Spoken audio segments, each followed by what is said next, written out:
안녕하세요 여러분. 떠먹여주는 공무원 영어 요플레TV의 이조잘 갓선생입니다. 사실 제가 옛날에 제 채널에다가 공무원 영어 공부법 관련해서 영상을 올린 적이 있긴 한데 그때 살짝 좀 부족하고 아쉬웠던 부분을 오늘 영상에서 좀 보충해서 설명드리려고 해요. 최고의 방법이라고 단언할 순 없지만 적어도 이렇게 하면 영어 때문에 떨어질 일은 없을 거라고 얘기할 수는 있을 것 같아요. 보통 영어 공부하면 이렇게 3등분해서 생각을 하실 텐데요. 단어, 독해, 문법. 저도 이렇게 세 가지로 나눠서 설명드리도록 하겠습니다. 네, 여러분 단어 외우세요. 단어가 영어의 구할이라고 해도 과언이 아닙니다. 단어를 모르는데 문법이랑 독해 공부부터 한다? 그거는 제가 생각했을 때 빠르게 가로질러서 갈 수 있는 길을 에둘러서 빙 가는 거랑 똑같다고 생각해요. 문법 문제는 단어 몰라도 풀 수 있잖아요 하시는데 아니에요. 문법 문제도 이 단어가 무슨 뜻인지 그리고 품사가 이게 동사인지 형용사인지 모를 경우에 충분히 틀릴 수 있거든요. 네. 독해는 당연히 못하고요. 그래서 저는 처음에 제일 먼저 하셔야 되는 게 단어고 아니 그냥 숨 쉬듯이 하셔야 되는 게 단어고 그리고 또 시험장 가기 전까지 여러분이 밑 빠진 독에 물 붓는다고 생각하고 여러분 밑 빠진 독에 물 부으면 계속 밑에 빠져서 이렇게 물이 흐르는데 계속 채우죠. 채우는 속도를 빨리 해가지고 그게 새지 않도록 그렇게 단어 공부를 늘상 하셔서 절대 단어 때문에 영어 점수가 안 나올 일은 없게 하셨으면 좋겠어요. 우선 질 좋은 단어장을 한 권을 고르세요. 너무 두껍고 양 많은 책은 저는 개인적으로는 비추하고요. 너무 부담스럽지 않은 정도의 두께의 단어장을 고르셔서 그것만 드립답 하시면 됩니다.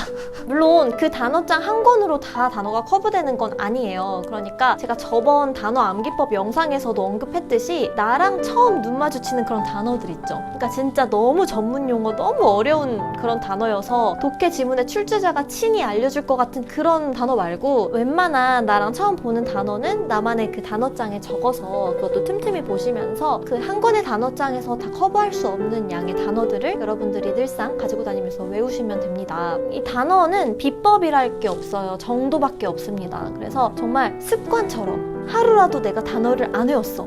그러면 막 금단 현상이 와야 돼요. 두 번째, 독해.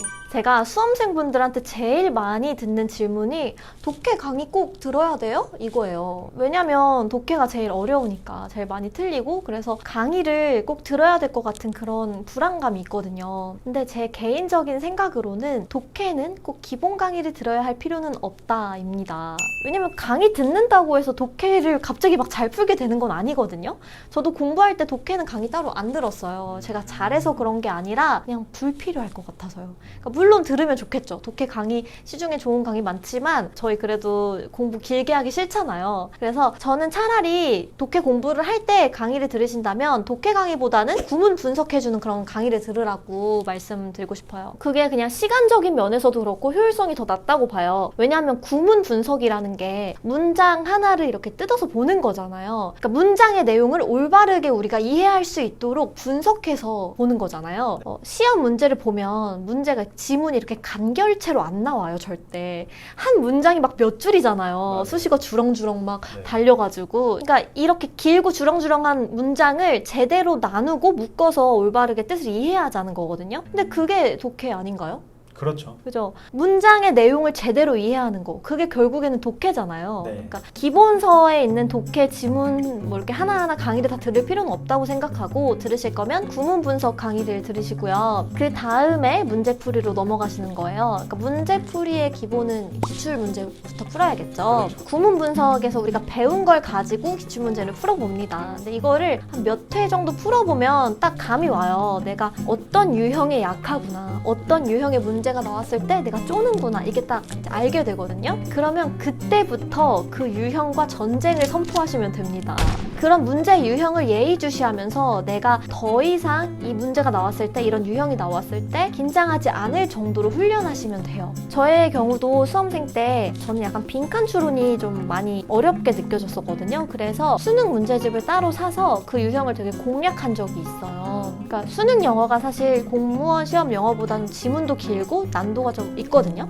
그래서 그거를 좀 풀고 연습하다가 공시 영어로 넘어오면 전보다 좀 수월하게 느껴질 거예요. 근데 그게 착시가 아니라 진짜 레벨이 업돼서 그렇게 되는 거거든요. 처음부터 너무 어려운 EBS 지문 이런 거 보지 마시고 기출문제부터 이렇게 푸시면서 유형별 문제풀이 전략을 세우셔서 공부하시면 좋겠고요. 또 기출문제는 여러 번 회독할 필요가 없다고 생각해요. 문법 파트나 뭐 어휘 이런 거는 계속 회독해야겠지만 독해는 글쎄요, 저는 풀었던 걸 다시 푸는 것보다는 한 번 풀 때 그 오답 해결을 확실하게 하고 넘어가는 게 여러 번 회독하는 것보다 낫다고 생각합니다. 정답이 나한테 납득이 돼야 돼요. 정답이 납득이 안 되는데 내가 풀었던 거 100번 푼다고 해도 그거는 시간 낭비밖에 안 되거든요. 회독보다는 문제를 풀기 위한 이 독해적 사고력을 기르는 게 중요하다라고 말씀드릴 수 있겠고, 또 이게 영어가 우리나라 말이 아니잖아요. 남의 나라 말인데 이 남의 나라 말로 된 이런 꼬불꼬불한 글자들을 스무스하게 읽기 위해선 뭐 일주일에 몇 번, 한 달에 몇 번 가지고는 택도 없겠죠? 근데 하다못해 우리 국어 비문학도 제대로 못 읽는데요. 그래서 꾸준히 매일매일 이렇게 눈에 바르시듯이 연습을 하셔야 되는데, 저는 개인적으로 제가 효과를 봤던 하프 모의고사를 추천해드리고 싶어요. 근데 이거는 공부한 지 얼마 안 됐을 때 뭐 단어 잘 모르고 문법 잘 모를 때 풀기보다는 그 두 가지가 어느 정도 베이스가 쌓였을 때부터 시작을 하셔서 매일매일 독해 지문도 푸시고 문법 문제도 푸시면서 이 남의 나라 말과 친해지는 그런 능력치를 쌓으시길 바랍니다.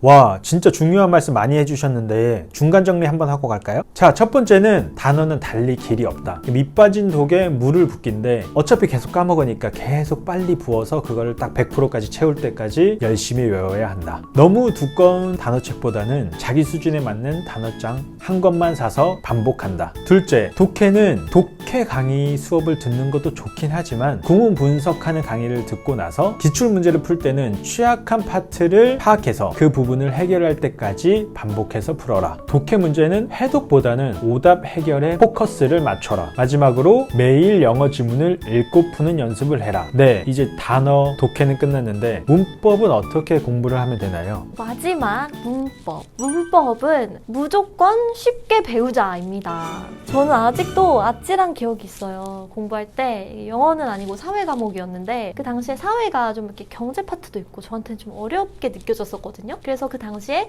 1타 강사라고 소문났던 그 선생님의 강의를 신청해서 들었는데 책도 다 샀어요. 네. 근데 강의가 너무 저한테는 어려운 거예요. 무슨 소린지 도통 모르겠고 막 때려치고 싶고 그런 거지. 공부한 지 한 달 차 정도 됐었는데 막 그런 기분 있죠. 지금 내가 핸들을 틀지 않으면 너무 멀리 갈 것 같은 그런 기분. 그래서 뭐 결국에는 다른 강사님으로 갈아탔는데 시간 낭비, 돈 낭비 했던 거죠. 그래서 여러분은 그런 시행착오가 없었으면 좋겠는 차원에서 여러분이 좀 솔직해져 봐요. 영어 문법 이러면 아, 껌이네 이런 생각이 드시는지, 아니면 왠지 약간 외면하고 싶고 그런 뭔가 깝깝한 느낌이 드시는지 자기 자신한테만 솔직히 봅시다. 제 주변에 제 절친들이 2명이나 유학을 갔다 왔어요. 미국도 갔다 오고 영국도 갔다 왔는데 그 유학파 제 친구들도 문법은 잘 모르겠대요. 어렵죠. 그러니까 그만큼 문법이 어려운 거예요. 근데 우리는 문법 안 하면 되나요? 안 되잖아요. 그죠? 그렇기 때문에 문법을 잘 배워야 되는데, 그러기 위해서는 좀 되도록 쉽게 가르쳐주는 선생님을 골라야겠죠. 나한테 일타인 사람을 찾아야 돼요. 내 귀에 쏙쏙 박히고 저 사람이 하는 말이 내가 스펀지처럼 흡수가 쏙쏙 되는 그런 느낌이 오는 사람. 그거는 어떻게 아냐? 샘플 강의를 들어보고 청강을 해봐야 알겠죠. 그런 선생님을 고르셔서 강의를 들으면 그걸로 이제 반이 시작이 된 거예요. 그 다음부터는 여러분이 끊임없는 복습과 문제풀이로 튼튼하게 하시면 됩니다. 그리고 저는 문법은 단권화 하시는 걸 추천해요. 저는 노트에 막 이렇게 예쁘게 필기하고 그런 거 진짜 못하거든요. 그래서 되게 싫어했는데 문법은 그래도 노트 필기를 따로 해서 정리를 해놨어요. 기본서가 솔직히 좀 두껍잖아요. 그거를 회독하다 보면 좀 시간적으로 오래 걸리고 비효율적이고 집중력도 흐려지는 것 같아서 문법마다 파트별 포인트가 있어요. 그거를 노트에 적어서 정리를 해서 틈틈이 봤는데, 그렇게 하면 양도 줄어들고 시간도 빠른 시간 안에 회독할 수 있어서 좋더라고요. 그 다음에 문제풀이 연습을 많이 하셔야 돼요. 문법 파트도 독해 파트 못지않게 문제풀이를 정말 많이 하셔야 실력이 늘거든요. 문법 포인트별로 문제풀이 연습할 수 있는 그런 교재를 사셔서 풀고 또 풀고, 그리고 풀면서 한 지문을 풀더라도 이게 어떤 문법의 어떤 그 포인트였는지를 스스로 상기하면서 이렇게 풀어야 풀어야 돼요. 그러니까 대충 풀면 안 되고. 그러면 진짜 내게 되는 거거든요. 나중에 가서는 거의 문법 문제 푸는 AI 돼요. 정답률 99.9%. 이렇게만 하면 영어 때문에 떨어지기는커녕 영어가 효자 과목이 되겠어요. 맞아요. 효자 되더라고요. 네, 여러분 그럼 저희는 다음 영상으로 찾아뵐게요. 감사합니다.